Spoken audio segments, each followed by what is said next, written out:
நம்ம நம்ம கடைக்கு வந்தாலே இந்த ஒரு ஆம்பியன்ஸ் தான் ரொம்ப சூப்பரா இருக்கு. ஈவினிங் வந்தாலும் இன்னும் நல்லா இருக்கும் ஃபேமிலி. ஏன்னா நைட் டைம்ல எல்லாருமே பீஸ்ஃபுல்லா போய் ஒரு ரெஸ்ட்டா ஆனா இங்க இப்ப நம்ம நடந்து போகும்போது தான் வெயில் இவ்வளவு இருக்கு. ஆனா உள்ள போய் உட்கார்ந்துட்டா உடல்ல பெருசா இருக்கான்னு தெரியல. தெரியாது. கூலிங் வந்து டம்ப் பண்ணி கொடுக்குறது. அந்த அளவுக்கு ஃபேனும் தேவையில்ல.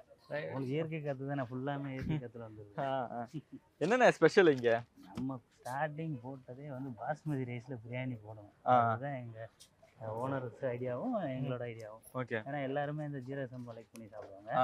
ஜீரக சம்பான்றது எல்லாருக்கும் பிடிக்கும். பட் இருந்தாலுமே பிரியாணியோட பேசிக் வந்து பாஸ்மதி தான். அதனால பாஸ்மதியிலே போட்டு ட்ரை பண்ணி கொடுத்துருக்கோம். ஓகே. அது தாண்டி இன்னும் நிறைய அந்த சைனீஸ் குசைன் எல்லாம் ஐட்டம்ஸ் கொடுக்குறீங்க. இருக்குது. இன்னும் சில ஐட்டம்ஸ்லாம் இருக்குது. என்னென்ன கொண்டு வர வரலாம்? கஸ்டமருக்கு இன்னும் ஒன்னொன்னா வெரைட்டிஸ் கேட்டுட்டு இருக்காங்க. மேக்ஸிமம் கொடுக்க ட்ரை பண்ணிட்டு இருக்கோம். ஓகே. கண்டிப்பா நெக்ஸ்ட் வர அவங்களுக்கு உங்களுக்கு கொடுத்த சர்ப்ரைஸ் மரியாதை அவங்களுக்கு. ஓகே. எதிர்ப்பா மக்களோட இதுதான் நமக்கு தேவை. என்ன ஆசைப்படுறாங்களோ எல்லாத்தையும் கொடுத்துருவோம். ஆனா மத்த கடையில் இருக்கிறதுக்கும் நம்ம கடையில் இருக்கிறதுக்கும் ஸ்பெஷல்னா என்னென்ன சொல்லுவீங்க இங்க காரைக்குடியில? நம்ம கடையில் அந்த பிரியாணி ஸ்டார்டர்ஸ் எல்லாமே உங்களுக்கு கேட்ட ஸ்பீட்ல வரும். ஓகே. அதாவது எல்லாருமே ரொம்ப வெயிட் பண்ணி சாப்பிடணும்னு அவசியம் இல்லை. ஏன்னா நம்மகிட்ட இருக்க மாஸ்டர் எல்லாமே நல்ல எக்ஸ்பீரியன்ஸான ஹோட்டல் இண்டஸ்ட்ரி தான். ஓகே.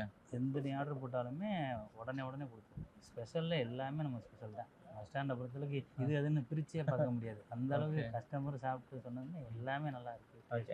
ஓகே. பிரியாணியும் சரி, சைனீஸ் ஐட்டமும் சரி, எல்லாமே நல்லா இருக்கு.